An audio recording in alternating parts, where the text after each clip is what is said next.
Well, I'm so excited because today I'm being joined by Lisa Sonni from Stronger Than Before, and we're going to be talking about the 5 top ways narcissistic abuse harms you. And for those of you who are not familiar with her, she is a relationship coach. In fact, I'm going to let her introduce herself to you.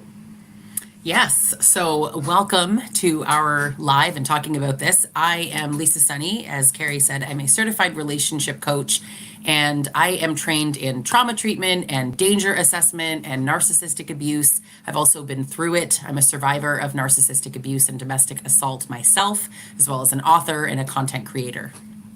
Yeah, and so Lisa, how did you get into this whole arena of helping victims, survivors heal from narcissistic abuse? I know it was from you had your own experience, but was there more that went into it that got you really motivated to do this?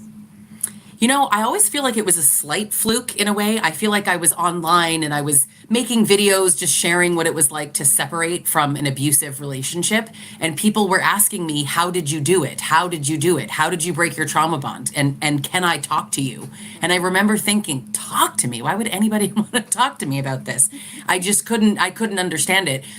Meanwhile, I've then discovered, of course, that sense of community that's so important was being built around me. But it made me sort of question, well, how did I do it?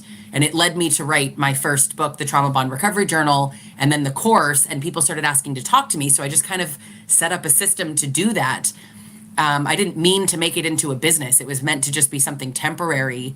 And it landed into this much bigger thing. And I feel like more than anything, I found a purpose. It made me feel like this happened to me, and now I can share what happened and I can use my own experience to educate and help other people, not make the mistake of finding their way into this relationship, as well as heal from it. Because I think that what's so confusing is, how do you get out of this? People don't realize the damage that an abusive relationship can actually do to you, but specifically a psychologically abusive relationship, because so much of it is so covert, you don't even know what's going on. Yeah, in fact, I've been rereading Don Hennessy's book, How He Gets Into Her Head. And if you guys have not checked out this resource, I highly recommend it. I want to warn you, it's disturbing because he's a law enforcement officer for Ireland. And he's spent, I don't know how many years. You can tell that it's like, we're talking 30, 40 years. He's been seeking out how to help survivors of domestic violence stay safe. And, he spends the first part of the book talking about that first they thought there was some quality in survivors that made them inherently vulnerable to abuse. I mean, that's if you can scroll on any social media network and you're going to find that bias is pretty prevalent. It's a stereotype or a myth that's among all of us. But what's interesting is they did this big research trying to find what was the variable. Was it the woman's predisposition? Was it her style of relationships? Was it her past? Did she have particular type of trauma? What they found was there was no consistent variable. They couldn't find one. And it wasn't until they started looking at the predators that suddenly the variables became extremely clear. And that's what's really frightening, is that we get into these toxic relationships with people who have spent years. I mean, I don't think most of us appreciate that when you meet a narcissist or a manipulative, exploitive person, somebody I call toxic, I don't think you appreciate that they have spent their entire life in a very kind of almost reptilian way. I mean, like the basic part of their brain has been focused on how can I get my best advantage from any given situation. That they approach everything as a win-lose in a very polarizing way, and they're always looking for the best advantage. And so we don't appreciate that we've encountered somebody who has more than 10,000 hours at this skill set. And that when they meet us, they're looking at how to get us to buy in. In fact, one of the things he talks about in their grooming process is that they don't let you in their world. They have a way in which they seem to share their story, seem to share this very vulnerability about who they are and their history. But if you've ever questioned them or really did a big search back into their life, you're going to find out it's either exaggerated or it wasn't exactly the way they presented. You're going to find that it was curated to look in a certain way. Maybe I'm not saying it's not untrue, it's false, but it was curated to look sympathetic.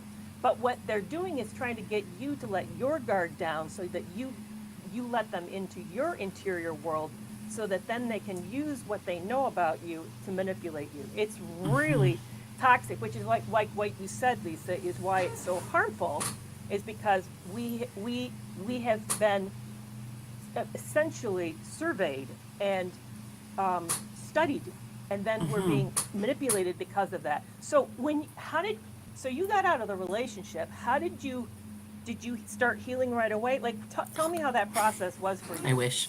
Oh, yeah, I know. It was a nightmare. I think it took me about 9 months to even really accept that it was abuse. I had never heard the word trauma bond, even through that first chunk of time. And I just knew that, it was hard. I knew that I loved him and I hated him and that I couldn't imagine life without him and I couldn't imagine a single minute longer in the relationship. So confusing. But it was very difficult to kind of make sense of it all. And through this time, I was, watching TikTok and just trying to gather my thoughts and figure out what the hell I was going to do with my life and how I was going to move on. Yeah. It was when somebody said trauma bond to me, which actually was my therapist, that I sort of deep dived into the concept of that. But it still made it hard. I think that learning about what it was pivotal. I will always say that really getting yourself out of it education is the first step.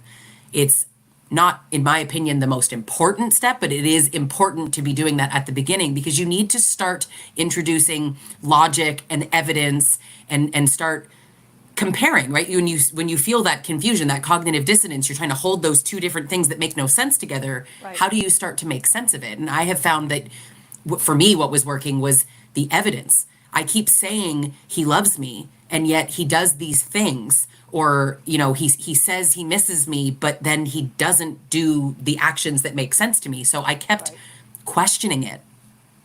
Yeah. It is I want to swear. I'm not going to, but it is really like extremely confusing. I felt in pain. That confusion was agonizing. And I heard Sandra Brown refer to it too, that she said that when she listened to the 600 participants in her big study at Purdue, she said that they said that cognitive dissonance, the confusion of what was true about the relationship, was an agonizing experience. And I remember just sitting there every day feeling like okay, is he really working or is he really not? I mean, using gender specific, because in my case it was a man. It doesn't mean this is related just to men. Men and women both do this, but I would end up thinking, is he working? Is he not working? Is he in treatment? Is he really sincerely trying, or is he not? Is he cheating, or is he not? I mean, can I trust him alone today, or can I not? Should I make Christmas plans even, because maybe we won't be together? Should I wait? I mean, everything was like, every decision hung on. I couldn't even plan for the future because I couldn't plan for what's going to happen tomorrow because I didn't know where we were and how good things were. And yet, I was being fed all these things like, I never loved anybody like I've loved you. You don't know how hard I'm working.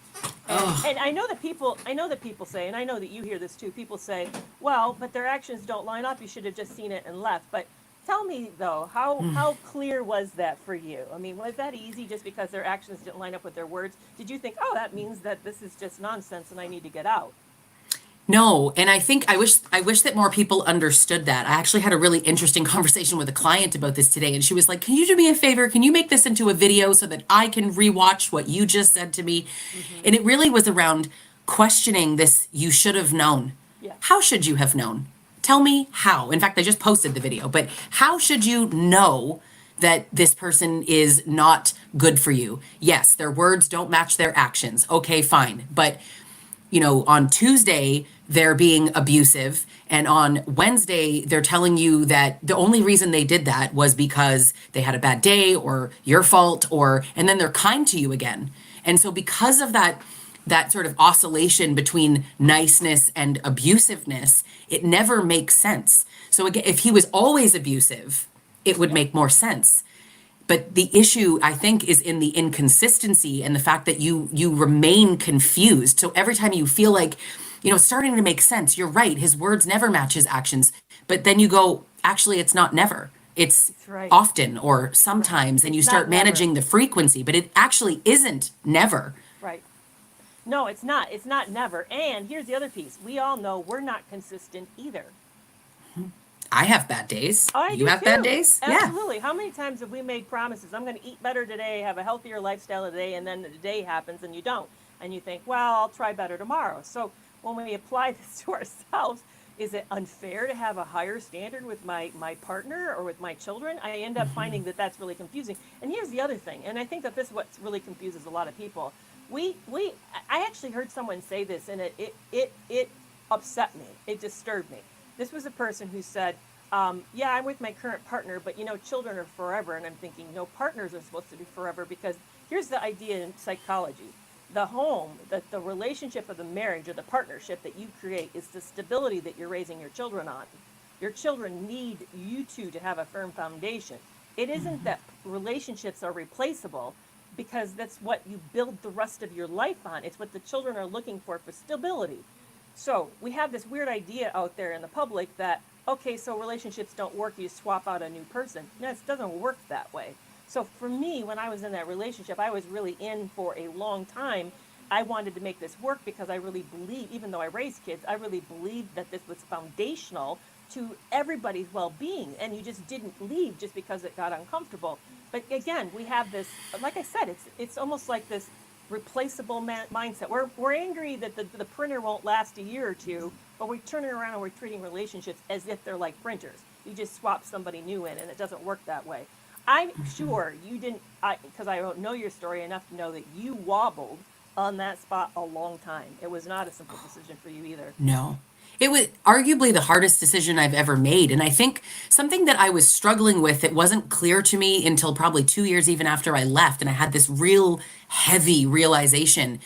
And you've said this to me before, so I know you already know this, but you're giving up everything. Yeah. When people tell you, like, you should have left, or you should leave, or why didn't you leave, it meant giving up my life, my house, my car, my family, my sense of security, what I do every day, how I feel, my sense of what's normal, my sense of what's right in the world, right? You just, somebody's mean and they're going through something. And especially if you're still kind of buying into, they're depressed or anxious or traumatized, or you're still kind of feeding into this idea that they can't help it, you feel like you're abandoning the person. So in sickness and in health, and you really should respect, vows or relationship promises, agreements that you've made, but also just ditch them when things get hard. It makes no sense. You're constantly being given this mixed message. Oh, I know. I didn't know what to do. I really didn't. I wish that it had been more clear, but I can tell you that it felt like being asked to give up everything I had ever known and just abandon a person who needs my help. Yeah, me too. And here's the other irony. If we had the same approach when it came to children, or when it came to a sick spouse who was dying, we would not look likely on that person. No. Anybody who walks out on a difficult child, I don't care what they put you through, we don't believe that you do that. And we also, because I've done this, when you have a spouse who's dying, and even when they get really difficult and maybe even dangerous, you just don't walk out on that either. So here we have these like double standards. Is it any wonder how we can figure out how to lead? And what we're not talking about, and I'm seeing in the chat, is that when you're in these toxic relationships, the confusion is intense because your partner doesn't intend. Here's the problem from a psychological standpoint: your partner never intends to be intimate with you. They don't really want you to know them. That's the scariest thing possible, because at a deep core, and they can't put this in words, this is an unconscious fear that's driving a lot of their behavior, is that they believe if you could see them and really knew them, you wouldn't like them or choose them. Now, like I said, they have such a massive defensive structure that they can't see that. They can't see that this is the core fear. But if you look at it, you look at all the stuff on top of it, what they're doing, it's essentially that. It's essentially, see me, tell me how great I am. I need life to rotate around me. I need to have complete control of my life to manage myself, because I'm afraid I can't let you get too close. And I'm going to let you think that you're close so that you stay near me as long as I want you, but I'm not going to let you really that close.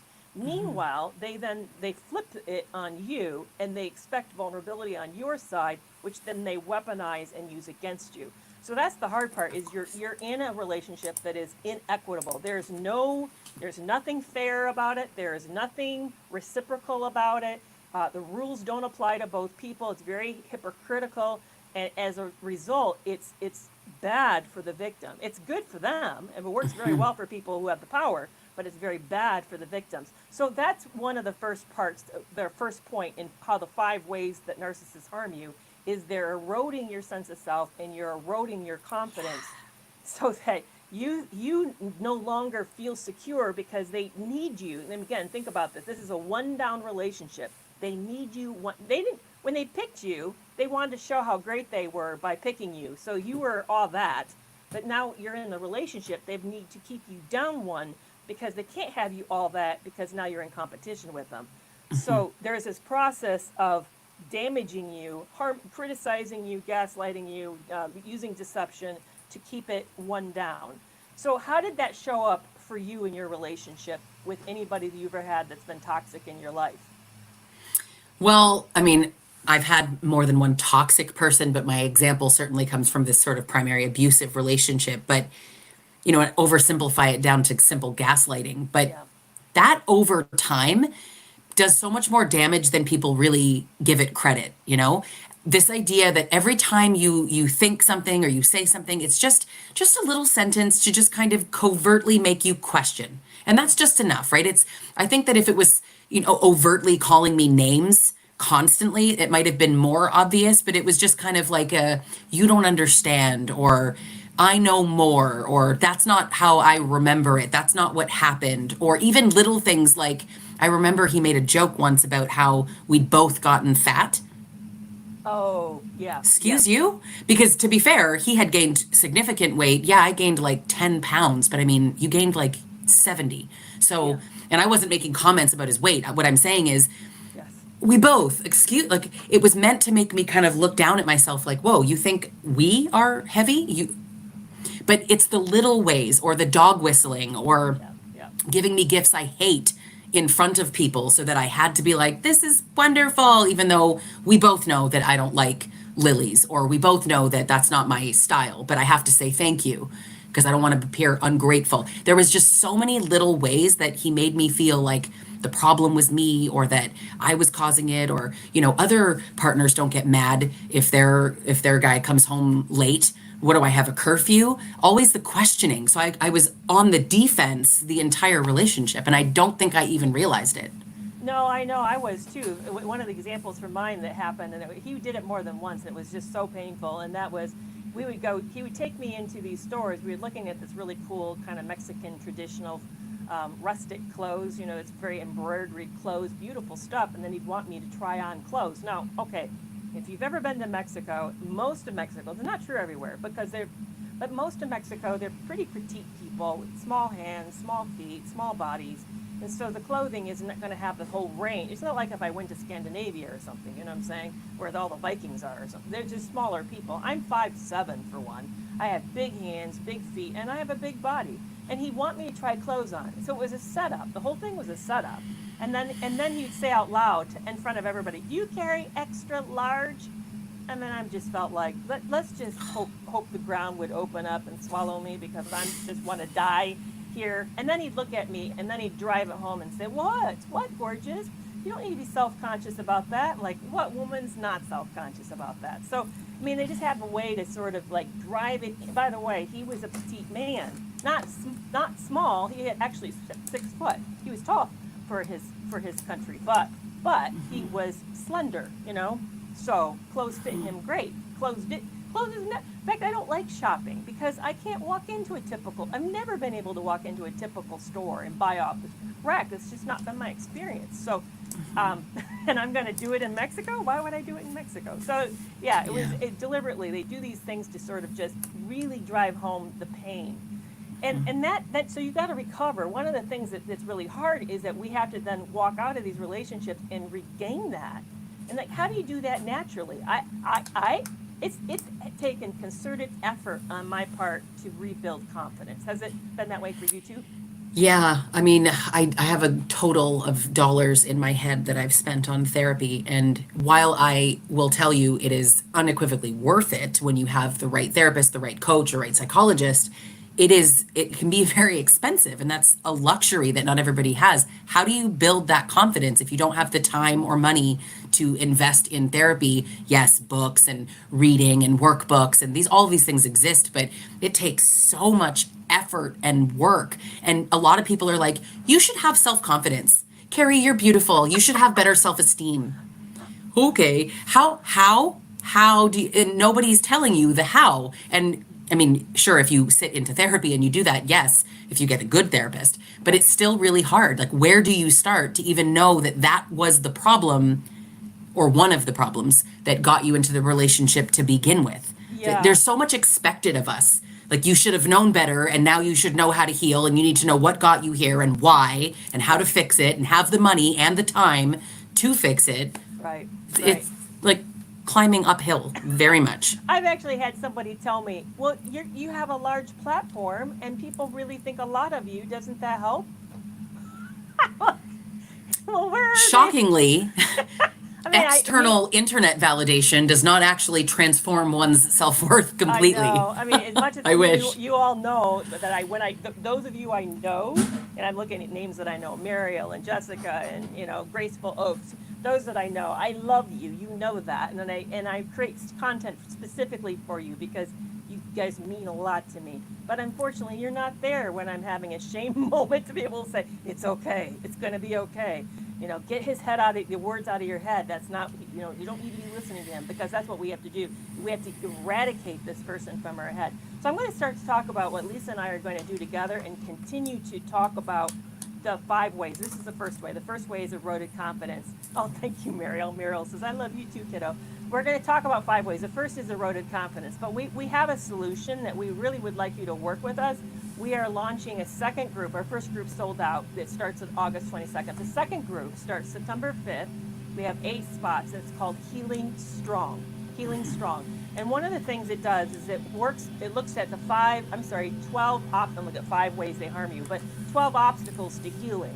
12 ways in which they get into your head and they really kind of mess up the way you feel about yourself, the way you relate to other people, even the way that you sort of like try to launch your life again. And because to me, I've been shocked by the number of people struggling with agoraphobia. If you guys don't know what that word means, it means that it's a fear of going to someplace new. It's a fear of going to any place that's strange. Could be getting outside of your neighborhood, maybe it's going into a new store, maybe it's going outside of the country, but you start to really find that you're hesitant and fear that the anxiousness is really increased on you. So what's great about Healing Strong is that we can help you rebuild confidence after this. And this is one of the ways in which that does that. And we just finished 2 groups, and I was amazed, because here's what I think has to happen for rebuilding confidence. You have to do it in a community experience. It's not just enough to have the information, and that's even what's hard about therapy, because I've done therapy with clients for over 20 years, and I find that I can sit there and create a supportive, accepting, non-judgmental environment, but they're going to walk out into a world that's still not any different. They really need to have a community that's their cheerleader. They can then practice things on a day-to-day basis with, bounce stuff off. And what's great about this group coaching is not that you just get to sit with us each week, but that it's also done in a community. You're going to build relationships with 7 other participants.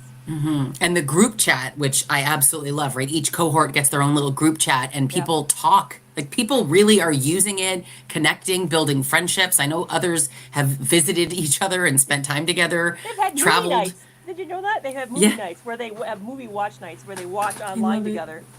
I love it. So you're actually making friends. And I think, yes, the community helps you build the confidence, but the other thing it does is really validate you and make you realize, like, wait a minute, yours did that too, or you felt that way too. Right. You need that to feel confident in rebuilding this idea that you weren't crazy and you didn't make up what happened or exaggerate it, but other people are there.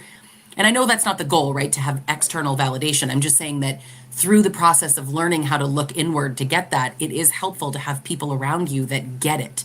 You don't have to explain from scratch or be afraid to share. Right. In fact, this is one of, and I know that we're not talking about the retreats, but Lisa and I also host retreats, but we had a retreat in February, and one of the things I took away from it was I went to this retreat with all these women that I know that I was going to working with, as a host. But we're all sizes, we're all ages, we come from all walks of life, we've had all different kinds of experiences, but we had the same primary experience of being narcissistically abused. And there was such acceptance that by the end I thought, you know what, I just feel better in my body even.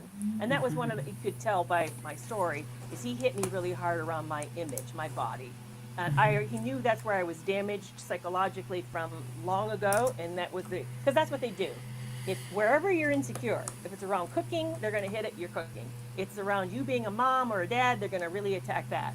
If it's around maybe what kind of house you keep or the job that you have, they're going to hit that. They have this innate sense of your innate vulnerability, and that's what they're going to erode your confidence around. So for me, I found it healing just to see all these women loving each other, and it really was healing for me. Now, the group for Healing Strong is not exclusive to women, so please don't hear that like, oh, I'm a man, I can't go. No, we have men participants. In fact, our last group had a man, and it was fantastic, but I loved his perspective.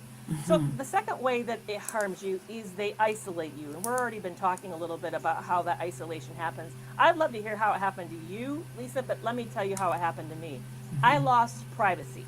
So it wasn't that I was told I couldn't talk to anybody, but I was never given any space to have a conversation that was sort of my own, because he was in the room, in the space, overhearing me. And then when I get off the phone, he'd ask, who was that and what did they want? So I'd have to recount what it was that I just said, which made me feel like I certainly can't get into anything deep. I'm not going to talk about my problems I'm having.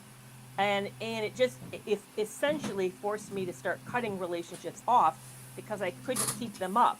And then because he's acting out so much, I never left him alone. So that meant I didn't go out to see anybody because it was too dangerous. Like I said, it was only one relationship he gave me this sob story. This relationship is threatening me, it's making me act out more, and I'm thinking, well, I don't want that. So I gave up that relationship. But most of the time, it was just this presence, this kind of overwhelming, supervisory relationship that he sort of had that was really shut me down. So did yours threaten relationships or not?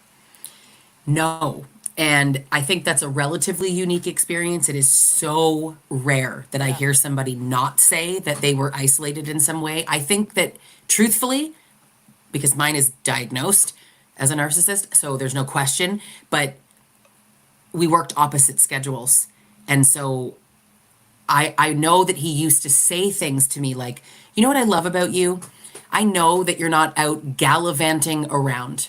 He would compliment me for my choice of social life, which was that I had a group of girlfriends and we were what he would call nerds, meaning we go to dinner and, we're home by 10:30. We just, at that stage in life, we were kind of like 27 up, maybe out of like the clubbing. We were never really into that. He was a real party boy, but because we worked opposite schedules, I wasn't out. I don't know. And then I had kids. It definitely wasn't out, but I was never like that. So he let me go and have a life, but he would constantly reinforce how proud he was, how happy he was that I was not a person he had to worry about. He didn't, to my knowledge, go through my phone or anything like that. And I'm just not, I didn't have male friends, so there was no reason for him to feel that way. But if I was out with my friends, when I was out with my friends, I would get text messages or phone calls like, I need you to drop everything to come something. I need run errands for work. It made more sense when we owned a business together, although I didn't work at the business. But even before, he would be like, and I'd have to drop everything to go run. So he definitely took opportunities to take me away. Right. But I wasn't isolated in that same way. But he definitely emotionally isolated me into not being able to share my story or tell anybody about things that were happening between us that were argumentative or negative, because I was talking crap about him constantly. So he kept me quiet. Right. Now, I want to disagree with you, though. I heard a lot of control in your story. Control, yes. Just not isolation, but control, absolutely. Yes. No, I want to say he was controlling and isolating you. And I'm telling you this is how he's doing it. He was typecasting you in a positive direction so that you wanted to match it. He was, yes. He forecasted and then expected you to live up the forecasting, which is you're not going to be meeting a lot of people. Yes, which to be fair is who, like, I feel like that's who I am. I'm really not the kind of person. Oh, It's I not like know he that. was praising me for something I would have done, I but I know. know that I know that those compliments, at least now I know that those compliments were by design, right? Yes. Like I Yes. like this. It's the positive reinforcement of Yes. this is a good girl behavior. Good Right. girl, do this. Right. Yes. Keep just going to dinner. Don't be out at bars or he Right. would use my friends, right? Like don't be like your friend, I don't even want to say her name, but just Yeah. because God forbid she heard this, but don't be like so and so because Right. she's an SLUT. Don't be and like excuse me, but yeah, he wanted me to know what he liked so that I could give him more of that good girl behavior. Right. And I know if you started to change or what he perceived as change, you would have started hearing that. You would start saying, where did she go? Where did the Lisa that I liked go? I know you would have been hearing that kind of stuff. I'm sure of it. Yeah, I'm sure of it too. So as much as maybe you weren't feeling monitored and like you had, like he outright said, don't have these relationships, you were getting really strong messages of what kind of community support you were allowed to have in your life. It was this box, keep inside this box. The problem is that when we can't get outside validation, then there's no way for us to really know that things in our house is going crazy because there's no Yeah. one to compare it to. Yeah, they do that with family too. And I'll Yeah. say where mine, I would say, did sort of isolate me was specifically in sharing the negative things because he would use that talking crap about me sort of feeling to make me not want to say anything bad. You know, everybody fights. You can't go tell them that I'm a horrible person just because we got into a simple fight. Meanwhile, it wasn't a simple fight. Right. But he wanted me to be isolated from his family because I think that he knew that I would learn things about him or that truths might come out. I've never admittedly kind of fully figured out why he wanted me so isolated, but he really pitted me and his mother against each other right from the get go. Before I ever met her, she had done things to me, and I actually have learned that I did things to her before we ever met. How is that That's even possible? interesting. Yeah, now they say that mine was pitting me against his mom against me too. I just didn't really fully appreciate it. I wasn't trying to cooperate with it, but yeah, it's interesting. So, when you got out of the relationship, what did your community support look like? I know for me, it was devastated. I had about nobody.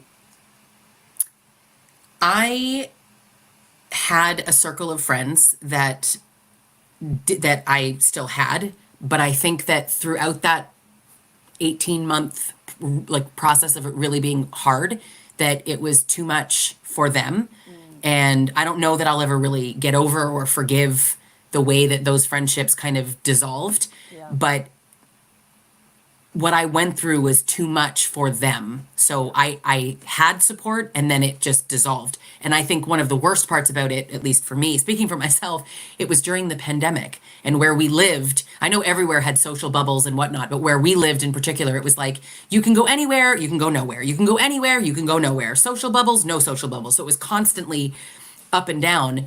So it's like, some people were just following that throughout. And I think I was rationalizing, well, I guess we're not seeing each other because of the pandemic. And I don't think I really even realized that actually the friendships were falling apart and that I had nothing else to talk about because I was consumed with what was happening to me. And there was a real lack of understanding and forgiveness on their part. And a lot of, one of my friends had just become a therapist. And I think she was very resentful of my social media presence and that I was able to build a business that maybe she wanted to build, not on the same topic. yeah, But I ended up feeling very isolated. And the end of those friendships actually really was pivotal for me in realizing that, or falsely realizing truly, that I have nothing else to offer except this story of what happened to me. And that's it. It's become who I am.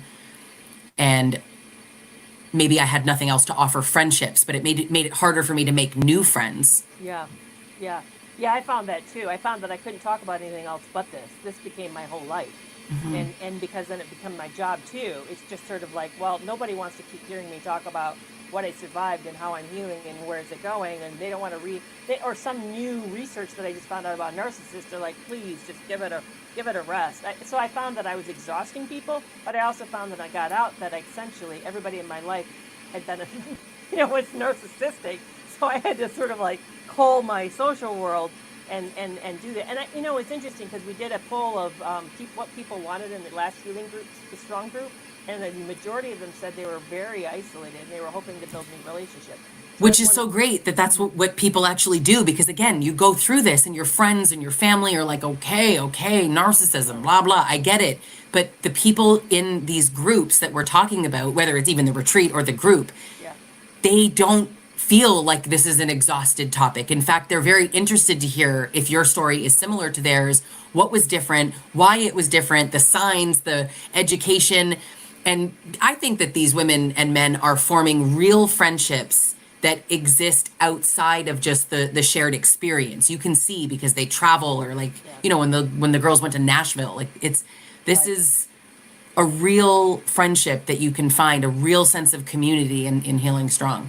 Yeah, I think so too. So the third way that narcissistic abuse harms you is become less trusting. I think this is a fascinating one. Would you have said before, I mean, I know you, I'm not for sure, you don't strike me as a person, I trust everybody, I'm just an open book, Lisa, you don't strike me that way. I was.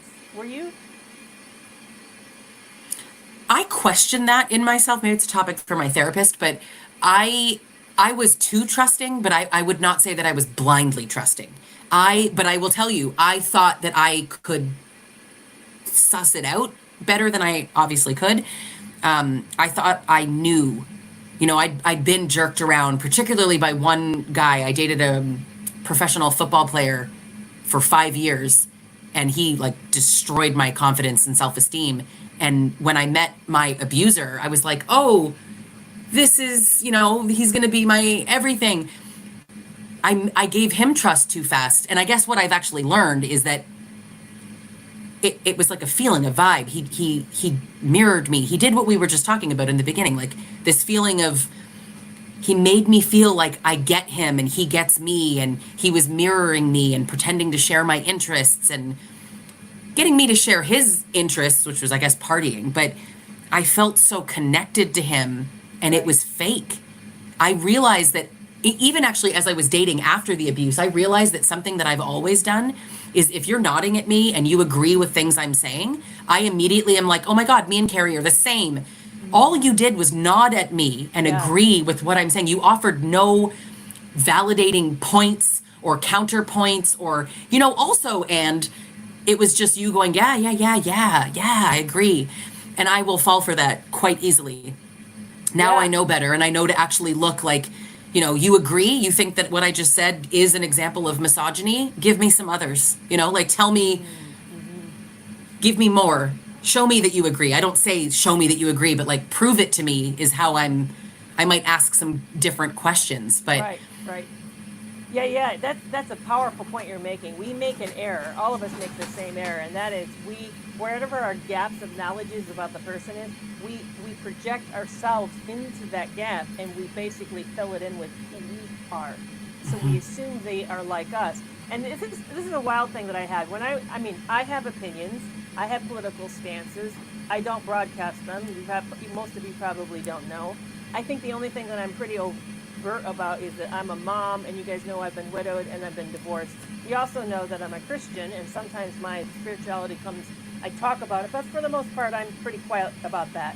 So you probably don't know, for example, who I might vote for this year, or where I stand on abortion or things like that. So what would happen in the room, this is what happened in therapy, because I'm really good at mirroring as well, because that's what they teach you to do as a therapist, how to build fast rapport. My clients would think that I was just like them. So if I had somebody come in from the far right, they would think I'm just like them. And if I had someone come in from the far left, they would think I'm just like them. They didn't know, because like you said, that's how effective this is. So we think when we meet these people because by the way, therapists use a form of brainwashing to get you guys to trust. That's how you guys let your guard down so fast and then divulge intimate things. We have to do that professionally in order to have that happen. And salesmen do it too. So it's not just. I was just about to say that. I'm a 20-year veteran salesperson, so I know how to me too. Yeah, exactly. There's even a whole study out there about how to get people to let their guard down. Really, it's called NeuroLinguistics. There's a programming that they use to sort of get underneath you psychologically to be able to convince you of something. So there's a whole science to this. Milton Erickson, if you guys want to look into more of it, check out Milton Erickson's work. He was a psychologist who ended up at polio when he was really young, and he found that he could get so good at predicting people that even by the how heavy of a footstep somebody had, like his secretary, he could tell whether or not she was menstruating or not. I mean, that's how much information he got from people. So it's pretty eerie. And I would say people who are cluster B, they're very good at being able to suss a lot of this out about us, which is then how they then imitate us, because then we then think we've met somebody a lot alike. I know the person that I married is nothing like the person I met. I know that now. That I really I'd have to say, Lisa, I bet you, because you know me and you know how many hunches I have about people and how pretty good I am at making guesses about people. I don't really know much about his interior world. I think it's way darker and more evil than I would like to think. I think he's not at all who I thought he was. And do you feel that way about your ex as well? And he's not who you thought he was? I flip-flop. I feel like at this point I've studied him like a science project, and I actually do think that I know more about him than he knows, because of co-parenting, I see the pattern. True. So I actually can see the parts of him that are the same and the parts that are different. I think one of the most interesting things is everything he hated. Like, remember I was saying that don't be like that friend. She's an SLUT. That's who he's with, not that literal friend, but like that concept, that woman, that framework of person that he absolutely was just disgusted by and constantly shared his misogynistic views of this type of woman is exactly who he's with. That's called reaction formation, by the way. You see that. That's not projection. That's a different thing. Projection is when they project out what they're doing to you. But when you see that it's strong aversion to something, that's called reaction formation. It actually means they have intense problems with that area. That's why they're doing it. It's the televangelist who swears off sex, and then we find out that they're involved with stuff that they shouldn't be. So you were seeing a lot of reaction formation. So wish I'd seen that. I know it's hard to recognize, because we really believe it. We really actually believe it when we see it. But it's a defense. We should say, oh, this person has a problem with that, but we don't think that way. But yeah, trust is a big problem for a lot of people, building trust. And I think here's the caveat I think that really makes it hard. For us to give up the way in which we've been openly trusting with each other, we have to learn to make people earn trust with us, and that makes us feel like we're now we're less trusting. We actually are still trusting. We just have a better system in place to create trust. And I say that to people. It's slower. It's more cautious. But people say, well, now I don't trust anybody. No, you're just being more wise about it. It's just a different feeling, right? You don't trust yourself and you don't trust people because you've been harmed and betrayed. And I get that. I mean, me too. And I feel like you would agree. But suddenly you're discerning about who you trust. And you're like, well, now I don't trust anybody. No, now you're actually thinking.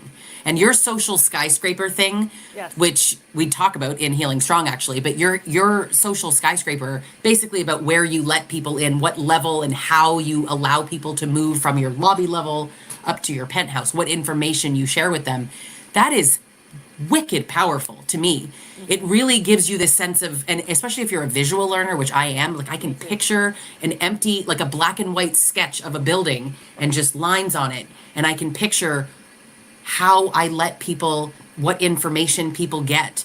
But it makes you really step back and go, I think, using my own example, I noticed when someone I was dating, not the current person, but before him, was just going, and meanwhile, politically, we were polar opposites. And personally, relationally, we were quite different. But all the yeah-ing, I was like, oh, he agrees, and I found someone so great. And no, I just found a man who nodded at me. That's not hard to find. Hello? That doesn't mean anything. Yeah. Doesn't mean anything. That's one of the things we do talk about in the Healing Strong. And by the way, that skyscraper, it's fascinating because I'm autistic, so I have social cue problems. So I created it for myself after I got really burnt in a relationship. I thought, oh man, I'm not approaching relationships well. So I kind of constructed this, but I teach people how to do it. And I have heard that. That's really Carrie, it's helpful. brilliant. Is it? I've heard it's very helpful to a lot of people. So if you want to learn what the social skyscraper is, You got to be part of Healing Strong. So the next one is diminished self-esteem. Okay, so we hear this all the time, that victims have low self-esteem. That's why we got into these relationships. What do you think? I'd love to know. I mean, I know what you think, but I'd love Well, to hear. I think that's kind of a cop out. And yeah, is there some truth to it? Sure. Yes. Do I think that fundamentally we need to have higher self esteem? Well, everybody Sure. should. I just don't think that that's like you had low self esteem. So it happened. That's it. Too bad. If you had better self esteem, it wouldn't have happened. I think that there's people who have decent self esteem. I think what's not talked about is the way that they steal your self esteem or just destroy it, eroding your confidence, but eroding your self esteem. And it's subtle. You come into it like, I felt really good about my body. Well, yes, I gained 10 pounds, but let's be serious here. Over a decade and through having children, you're lucky I only gained 10 pounds. But Right. to make me subtly feel, but still telling me I was beautiful sometimes. No, I And get it was that. that mixed message, Yep. right? Like he would criticize your body and then, but what's wrong, gorgeous? Like though it's the subtlety of it and the mixed messages of it. And even then, it depends on what gives you self-esteem. I mean, I got a lot of my self-esteem or self-worth from being really good at my work or being a good friend. And he would comment like, you had that challenge at work, but I mean, it makes sense, right? Because you're hard to like. And I don't say that to hurt you. It's just the truth. And actually, it's just the truth was a very common thread. You can't get mad at the truth. I'm not saying it to be mean. I'm not trying to hurt your feelings. You can't get mad at me saying something that's the truth. The sky is blue and you're hard to like. I like you, but a lot of people don't. But you see how that slowly makes you go like, is people don't like me? What? I mean, I know not everybody likes me, but I used to say like, I'm an acquired taste. Well, why did I start saying that? I would start like prefacing, I know not everybody likes me. I know, like I wanted to get ahead of it, like making myself the joke so that Right. you couldn't tell me you didn't like me. I know you might not like me and I'm okay with it. It was such a weird, he twisted it though, but I didn't have those problems before that. I mean, everybody wants to be liked and I get it. See how they prey on something that's just mildly true? I Yep. wanted to be liked, so you would just constantly make these tiny little covert, just sprinkle them in to make me feel like maybe I wasn't that likable or, I got laid off from a job once and he referred to it as being fired. And I'm like, whoa, I got laid Right. off. Right. And it's common in the industry that I was in. And I got recruited into a new job very quickly. And like, but the story goes like, you got fired because people don't like you. Right, right, right. Yeah, I don't know if you know that I'm doing this. There's a woman called Jenny Young. You can find her on Facebook. She has burned the haystack dating method. She's been written up in the New York Times. I don't know where else. She's gotten a lot of press. Her Facebook group, she's got so much press. Her Facebook group is 88,000 people in it, and she only allows women in. She's teaching a course to just the public on rhetoric, on critical discourse analysis. And she's only taking 20 participants. I'm in the class. So it starts this week. And it's all about understanding context, text, and subtext. And I already have finished the first weeks of curriculum. It's fascinating, Lisa. She talks about learning to listen for the context of things. Like, he like he did with you. He essentially set you up and then burned you over and over and over, essentially saying you're not likable, you're not likable. But if we haven't learned to recognize that, then we aren't realizing the way that it's diminishing our self-esteem. Here's another way that self-esteem gets diminished that we also don't talk about. Okay, so stress, it creates a reaction in the body. Your body is not meant to be in this high level of fear, constant fear. That is eroding then, because you're in fear, your frontal precortex, where the executive functioning resides, is shut down. In other words, the thinking part of your brain, the part of the brain that makes decisions, that has opinions, that constructs even sentences, all of that is being shut down and hampered because you're in this basic fear mode. So now you're not functioning at your prime, your natural neurological prime. Okay, that then increases the sense that fogginess we all complain about, we feel, that sense that we can't quite string our words together. We feel like we're forgetting things and we're not as organized as we used to be. That's because your brain is in a survival mode trying to protect you from whatever immediate danger is, not trying to live life. Well, then that starts to make you feel really bad about yourself. It's like, what's wrong with me? I used to never forget stuff. Now I'm forgetting stuff everywhere. I don't even remember where the keys are. Or how come I can't string a sentence together? I have to go and present at work And by the way, we're ignoring the fact that they're keeping you up at night and making you feel exhausted and all that's happening. But so because you're not at your peak, you can't then function well, and then you start to interpret that as there's something wrong with me, not realizing this is just your biology trying to prepare you for danger. But you shouldn't be living in danger perpetually, but we are. So We are. yeah. Yeah. I think we kind of internalize some of that too, right? As you start to be like, man, I can't remember anything. Yeah. Then you hear, I guess, their voice, but it becomes your own internal voice. Yep. Mine would tell me all the time that I was clumsy or forgetful. And I'm like, I've never been those things before. But then I would start to be like, you know me, clumsy, you know me, I don't remember. But no, I do. Yep. I actually do. I had to really work hard to get that back and remember that I can remember things. Yeah. If I don't remember something, I'm the first to admit it. I have no idea what you're talking about. I don't remember that conversation. But if I remember, it's because I'm confident that I remember those details. But he wanted me to doubt that. I mean, that's just textbook gaslighting, right? But you kind of internalize that negativity. Yeah, you do. So you're not functioning because your functioning is deteriorating, which is actually we're tying into the point number 5, which is that actually has a neurological as well as a health problem. It has health risks with it. So it's neurological damage. They've actually looked at the EEG and like functional brain scans of people who survived these types of abuse and have found that there is loss. You've experienced a real brain damage from being in these relationships for long term. Now, the good news is it does recover. It's not fast, but it does recover. But we have to get out and consciously heal, consciously press against the way in which we kind of we've learned to function in the midst of it. I know for me, it's taken me years, and I'm actively working at it now to even sleep through the night. Because I started getting used to running on 5 to 6 hours of sleep a night. Now, to give you perspective, some of these like, well, that's normal. It wasn't normal for me. I'm a 9-hour person night normally. And when Brad got sick with cancer, then died, and then I got into this toxic relationship, my body just started to be kind of mildly manic, and I stopped sleeping. And then on top of it, there was a lot of sleep deprivation that he was introducing. So it's taken me, I have to like move my phone way far away. I have to keep the room really black at night. I have to silence everything and I play pink noise. It's a sort of a kind of a white noise that's more, I find soothing. I'd urge you guys to practice with that, by the way. You can get, like Spotify, you can find brown noise, green noise, pink noise, white noise. But try them out. Find out which one you like. I find that for me, brown noise and pink noise are the most peaceful. But we have to like make efforts to heal neurologically as health-wise. I don't know how many of you have told me you have autoimmune problems. I probably hear that as well, Lisa, that there's a lot of people. Yeah. I do.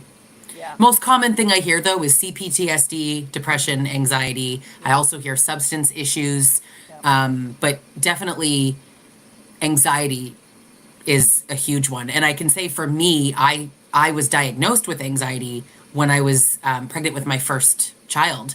And I remember saying to my doctor, just this feeling like I don't know how to describe the words. And he was like, that's anxiety. He knew. And he was like, tell me more about how you feel. And we discovered it wasn't panic, but anxiety. And I'm like, anxiety from what? But it wasn't until years later when I had therapy that I was like, oh, that's the association. Like I thought it was work. Because he mocked me for having anxiety. Was later diagnosed with it himself, by the way. But, and we took the same medication for it. And then he would use my medication as like, and you're on medication. Go take your medicine. Go take your pills, you psycho. And I'm like, you take the same pills. You take double the dose. What? Right. Right. Yeah, that reminds me. It's called gaslight syndrome. That's a real thing, by the way, where you actually have people who they get you to be convinced that something's wrong with you, and then the staff think there's something wrong with you, and that you get hospitalized for it.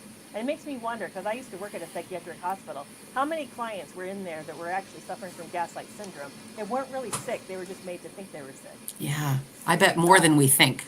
I think that's uncomfortably more than we think. I think that's what I'm not happy about. So these are the topics we're going to help you heal from. There's actually 12 obstacles we're going to work through with you over a course of 12 weeks. It's led live. It's on Thursday afternoons at 3 p.m. It goes for 75 minutes. We do offer a payment installment as well as you can payment plan.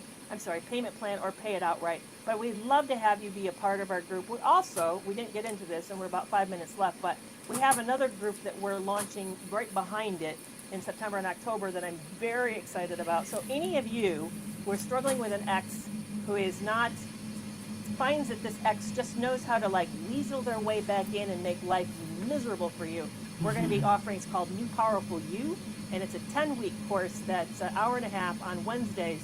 We'll be talking about the how to shut down the manipulation, exploitation, and find your boundaries and protect yourself better. It's called New Powerful You. Anything else you want to say on that one? I know you and I are both super excited about that one. I am so excited for that one. I honestly feel like it is such an amazing program. And I know like we came up with it, we're bragging, but it's going to be amazing for people who are out of the relationship, but maybe you haven't fully had, the end, or you are co-parenting perhaps. So there is no end to that part.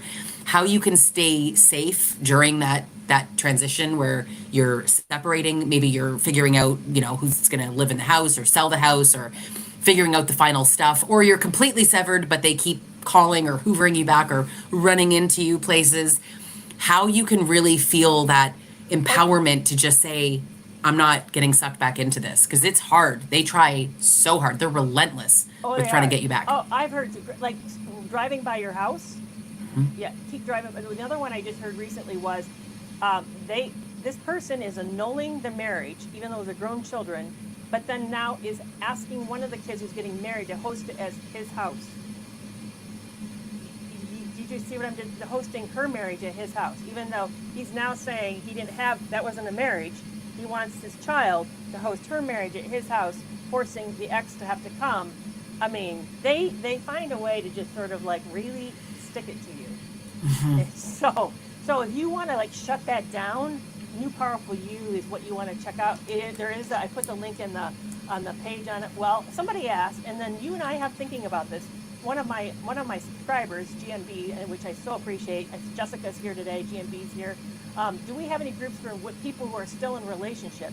We're planning to launch something in 2025, right? Yes. We're going to be working on that next. That's our next goal. Yeah, that'll be incredible. We're not ready to talk about it yet, but we're so excited about it. Yeah, we're going to. We will have something that actually helps you survive, process, heal yourself in that situation. Yeah, I'm so excited. Honestly, both of our groups are incredible. So depending on what stage you're at, Healing Strong is obviously much more focused on getting you to an emotional place where you feel like you can kind of break those emotional ties, feel strong and empowered, and New Powerful You for people who are maybe at risk of being manipulated back into the relationship or have to deal with this person for whatever period of time or reason, and to keep that sense of strength so that you don't find yourself being manipulated. Right. We have surveys, guys, so they're 2-minute surveys. So if you're like, maybe I'm doing really great, maybe I don't need this. One is, I'm trying to think of the title, is are you coping or healing after narcissistic abuse? Are you just coping or healing? So Yes. That's one, that will tell you how well you're healing. And then the other one is, are you being manipulated by your ex? So again, both of those surveys are in the show notes today, so you can take them. Maybe you're not being manipulated. Like me, my ex just sort of like pretends I don't exist, which I like that for me brings me peace. But most of them don't. They find a way to just sort of keep popping up. So Yeah. anything else you want to add at the end? I was pretty much the comments stayed right where we were at today, so we answered most of the comments. I appreciate that. But I appreciate everybody here. We had a really good, solid group in here today. Anything else you want to add before we wrap this up today, Lisa? No, I think I just always want people to know that healing is hard. Yeah. And it's not, every day you get better and better and better and better. Some days you're going to, it's a bit of a roller coaster. You're going to have hard days and feel like you're not making progress or you're not coping well. And it's just kind of a blip, it's never going to be just one direction. And keep going, keep healing, keep learning, keep focusing on yourself, and you'll get there. This is how I see it, because people always say, I'm not, especially when they're doing therapy with me, I'm not seeing any difference. And I would see the difference. And I see it like this. So it's like you want a line, a nice straight path line up, but it's not. It's like a jagged line, and it'll drop, but then you'll go up, and then you'll drag down, and then but you're still making the line up. You you see the drops and you think, oh, I'm back to where I was. No, you're not.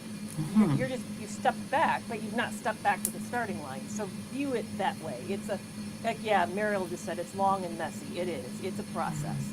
So I wish it was linear. I wish it was straight up, but it's a process. And thank you for being a part of this with each other, and thank you for being a part of it with us. And we just love working with you guys and getting to know you guys better and know your story. So thanks for letting us hang out with you today. All right, you guys, we're going to end it today, and I'll be back next Tuesday. Hey, next Tuesday, guys, I have an interview with Bill Eddy. Bill Eddy has a new book out. The interview on the podcast is amazing.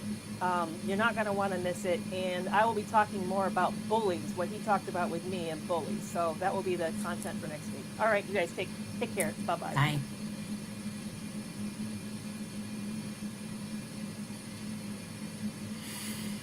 Okay, they've ended. Okay.